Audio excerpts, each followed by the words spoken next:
Oh, that's real good.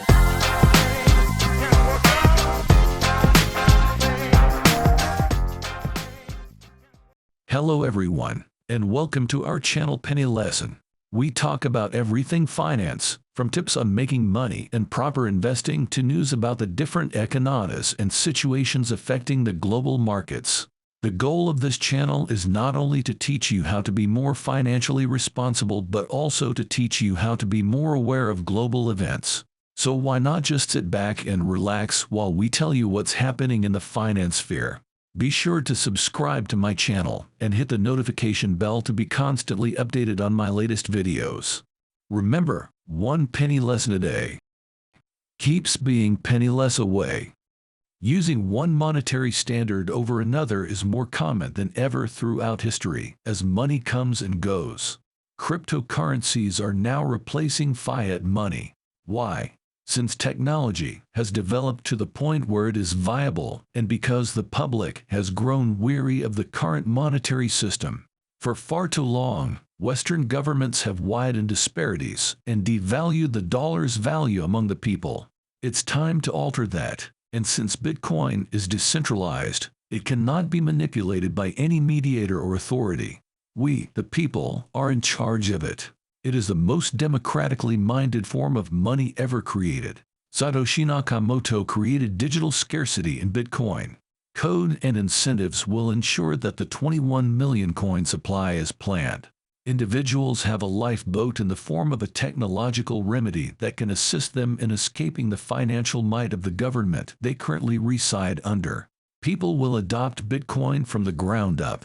As it accomplishes this, its value will surpass that of the fiat currencies it replaces. For instance, the M2 money supply in the US, which roughly translates to all current dollars in circulation, is estimated to be worth $22 trillion. $1 trillion is the estimated total worth of all cryptocurrencies. There is a substantial potential benefit here. Before I'm persuaded of Bitcoin's value as a currency, it must progress on these fronts. Let's begin with the quick and affordable part. A transaction is carried out on the Bitcoin blockchain every 10 minutes.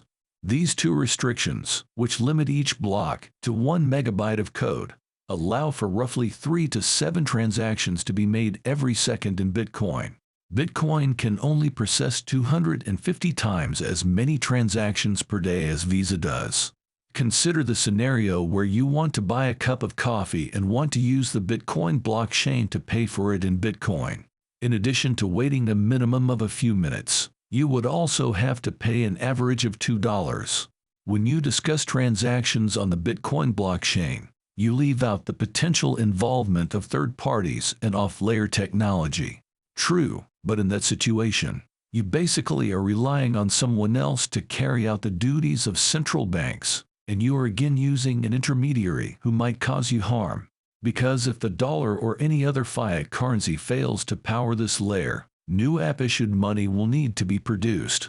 And as it would then encounter the same issues that Bitcoin does, this currency cannot exist on a blockchain. There is no escaping the fact that decentralized blockchains are not designed with speed in mind. Each year, remittances, or money sent home by an employee of another country, amount to billions of dollars. The IMF predicted that it would be $596 billion in 2017. Ever tried sending money on a Sunday, or after 5 p.m. on any given day, for that matter? Do you realize how poorly that turned out? Bitcoin fixes these issues. Regarding this, I believe you are correct. However, when you compare this to the current worth of the currency, which is roughly $500 billion, you'll notice something is amiss. Was it $596 billion in transfers that you mentioned?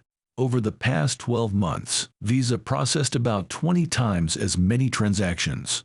Moreover, Visa's market cap is still less than that of Bitcoin. I want to return to what I perceive to be one of your main points. You assert that Bitcoin is a form of virtual scarcity and cannot be inflated. You appear to have forgotten that new cryptocurrencies are developed daily, though, since the source code for Bitcoin is public, a copy may be made and given a different name. Shitcoins are not Bitcoins, just as an image of the Mona Lisa is not the actual thing. Substantial network effects are already in place for any other cryptocurrency to overtake Bitcoin's supremacy. Just check the price. While a ton of other cryptocurrencies have been developed in recent years, as you remark, the value of Bitcoin has only risen. Although I believe that network effects may make it tough to replace Bitcoin, you can't have your cake and eat it too. The most powerful network effects are those of fiat. If you believe that network effects are the most significant factor, then fiat will rule. For all I know, something completely different could replace Bitcoin if you think that technology is the most crucial factor. Bitcoin is not as energy efficient as any cryptocurrency that employs proof of stake rather than proof of work. It is not as anonymous or secure as some. It cannot process as many transactions per second as some, and the list goes on. On the Bitcoin blockchain, the average transaction value currently ranges between $500 and $700. That wasn't cash spent on regular purchases. By definition, you do not hodl the currency you use for your daily expenses with diamond hands. One of Bitcoin's great features is this. I believe there is a non-zero chance that Bitcoin may emerge as a significant future medium of exchange. But there is also a backup plan. This is because Bitcoin will surpass gold as the most durable asset in existence, and the asset investors resort to for protection against inflation. Digital gold is Bitcoin, and there is a lot of future lunar potential here as well. Bitcoin now holds only 1/20th of the market capitalization of gold. That is a tremendous plus. Even among investors, there is no comparison between the uses of Bitcoin and gold. A significant amount of gold is used in industry, not jewelry. Gold has a straightforward user case in contrast to Bitcoin. Speculation is the only use case for Bitcoin. Look at the Bitcoin market cap turnover percentage and contrast it to the price of gold. You'll observe the extent of currency speculation. Many others had predicted it would fail, but they were all incorrect. It seems you need to see a use case for anything useful, but I believe you are missing the mark in this case. People give things values, not the other way around. Fiat is not valuable in and of itself.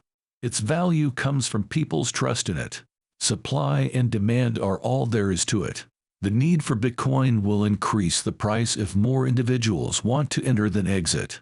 In the end, Bitcoin is an underperforming asset, and historically, underperforming assets haven't made the best investments.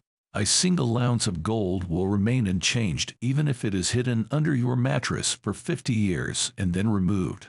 On the other hand, if you purchase a New York apartment, you can continue to own it after 50 years by renting it out and receiving monthly payments, precisely like you can with gold. Do you know the distinction? Simply put, investments have a less advantageous structure than productive assets.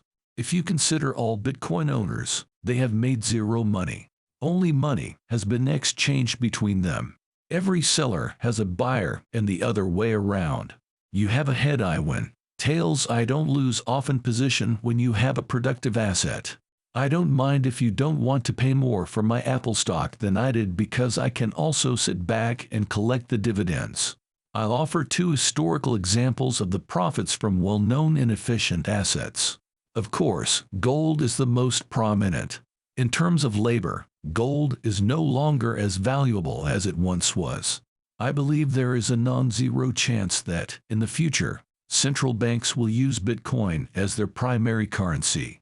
If this takes place, it is conceivable that it will surpass the value of fiat money and gold, at which point the finite quantity of Bitcoins will determine the worth of everything. Each Bitcoin will only continue to appreciate as long as GDP does as human productivity rises. Everything in our society would be valued in this constrained amount of coins, and as more money is made, Bitcoin's worth rises. I find this to be entirely speculative. Your investment strategy depends on successfully escaping numerous gunshots while winning numerous prizes. You're claiming that money only utilized in a small number of daily transactions will compete with and surpass the most significant coin ever.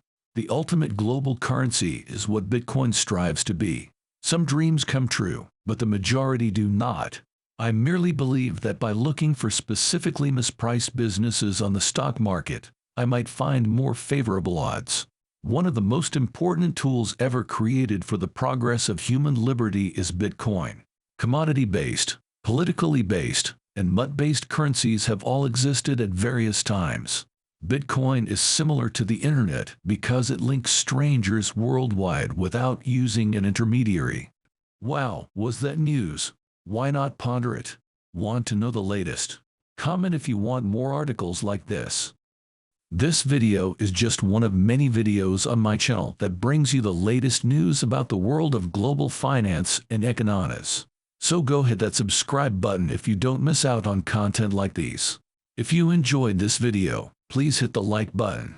Thank you for all your support, and I'll see you again next time. Remember, one penny lesson a day keeps being penny less away. Cheers.